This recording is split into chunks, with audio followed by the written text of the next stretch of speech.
ಕವನದ ಶೀರ್ಷಿಕೆ ಅರಮನೆ ಎಂಬ ಗುಡಿಸಿಲಲ್ಲಿ. ಉದಯ ಭಾರತಿ ಸಾಹಿತ್ಯ ವೇದಿಕೆಯ ಸಮಸ್ತ ಬಂಧುಗಳಿಗೆ ನನ್ನ ನಮಸ್ಕಾರಗಳು.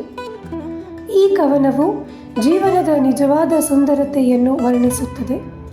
ಸಣ್ಣ ಗುಡಿಸಲೊಂದರ ಒಳಗೆ ನಿತ್ಯ ಬೆಳಗುವ ಪ್ರೀತಿಯನ್ನು ವರ್ಣಿಸುತ್ತದೆ.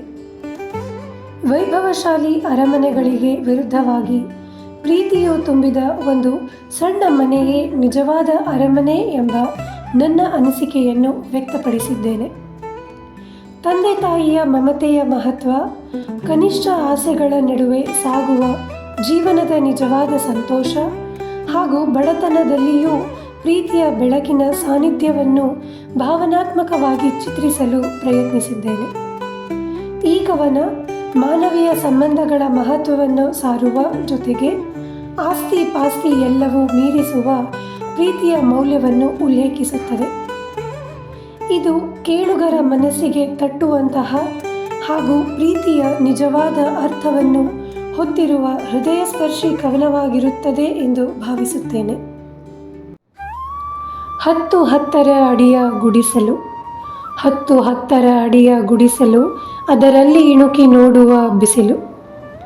ಪ್ರತಿದಿನ ಹೊಸ ಆಸೆಗಳ ಬೆಳಕು, ಪ್ರತಿದಿನ ಹೊಸ ಆಸೆಗಳ ಬೆಳಕು ಮತ್ತು ಕರುಳ ಬಳ್ಳಿಗಳ ನಗುವಿನ ಹೊನಲು. ಸಂಜೆಯಾದಂತೆ ಆವರಿಸುತ್ತದೆ ಅಂಧಕಾರ, ಸಂಜೆಯಾದಂತೆ ಆವರಿಸುತ್ತದೆ ಅಂಧಕಾರ, ಆದರೆ ಎಲ್ಲಿಯೂ ಮರೆಯಾಗದು ತಂದೆ ತಾಯಿಯ ಮಮಕಾರ.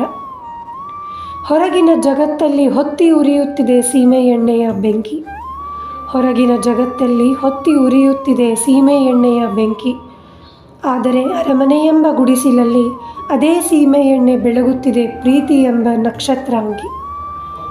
ಕನಿಷ್ಠ ಆಸೆಗಳ ಹೋರಾಟದಲ್ಲಿ ದಿನಗಳು ಉರುಳುತ್ತಿವೆ ವೇಗವಾಗಿ ಸಿಗದಂತೆ ಬೆರಳೆಣಿಕೆಯಲ್ಲಿ. ಮೆತ್ತಿಗಿನ ಹಾಸಿಗೆ ಇಲ್ಲ, ಬೆಚ್ಚಗಿಡುವ ಹೊದಿಕೆ ಇಲ್ಲ, ಮೆತ್ತಿಗಿನ ಹಾಸಿಗೆ ಇಲ್ಲ, ಬೆಚ್ಚಗಿಡುವ ಹೊದಿಕೆ ಇಲ್ಲ, ಆದರೆ ತಾಯಿಯ ಮಡಿಲು ಮತ್ತು ತಂದೆಯ ಅಪ್ಪುಗೆಯೇ ಎಲ್ಲ. ಹೆಚ್ಚೇನು ಹೇಳುವುದಿಲ್ಲ ಪದಗಳಲ್ಲಿ, ಹೆಚ್ಚೇನು ಹೇಳುವುದಿಲ್ಲ ಪದಗಳಲ್ಲಿ, ಅನುಭವಿಸಬೇಕು ಈ ಸುಂದರ ಜೀವನ ಅರಮನೆ ಎಂಬ ಗುಡಿಸಿಲಲ್ಲಿ, ಅನುಭವಿಸಬೇಕು ಈ ಸುಂದರ ಜೀವನ ಅರಮನೆ ಎಂಬ ಗುಡಿಸಿಲಲ್ಲಿ.